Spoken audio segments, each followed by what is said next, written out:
Next question. This is from VJ Nirmal Kumar. He's been on in the game for a really long time. Yeah. Got a lot of listeners. Do you know we've got a lot of listeners in India? You know that? Yeah, actually, I talk to VJ from time to time online. Check.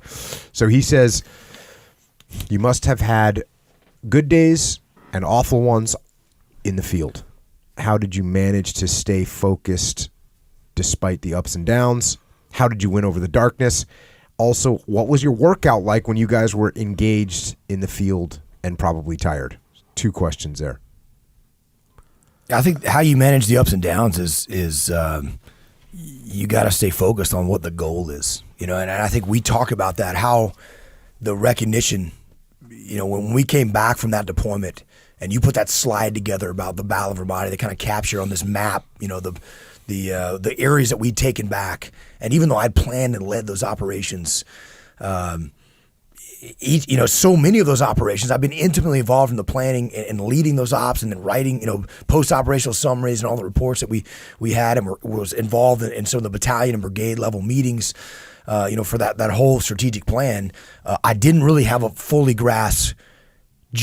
I didn't put it all together in that way. And when I saw that slide that you put together that showed, the red enemy held areas of Ramadi, and all of a sudden blue circles going in, the U.S. bases that were put in, that we were often the lead element on the ground for, it put it all together for me in a way that I had not seen before. And I recognized I had to do a better job with my guys of doing that too. And I think that's something that for every leader, that's where that detachment comes in, to be able to think, okay, help me understand what this is all about through the dark times, through the rough times, so I can focus on what the strategic goal is, and so I can help the team understand that as well. And I think that's something that, if you step back from the details, kind of think about it so that you can understand it, and then impart that to your team so they get and understand it. It enables them to slog through when it's really difficult and it's dangerous, or they've got some real challenges ahead, but they can stay focused on that goal.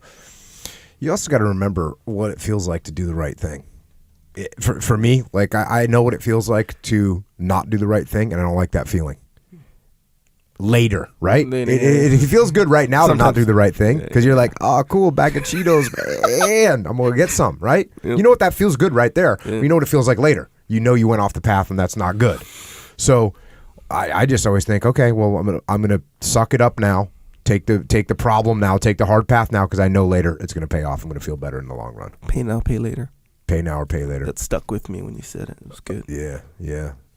I like when you pay now and pay later. Sometimes you do that. Dang, sometimes you pay do that. the man now and then pay the man later. And then, hey, you asked about workouts too while we're in the field. And this is a good one because, like firefighters, right? Firefighters are on duty for 24 hours. So that means they're going to get a workout in. Sometimes they do more than that, but they're doing 24 hours on duty where they're at the station waiting for a call. Are you going to do, let's say, one of the workouts from Discipline Equals Freedom Field Manual? Are you going to do the 3 sets of 20 rep squats with 20-minute rest in between? I think they call those Widowmakers. Are you going to do that? If within like 15 minutes you might be called on to carry a kid down a ladder? Don't do that workout then, because you won't be ready. And that's kind of the attitude in Ramadi.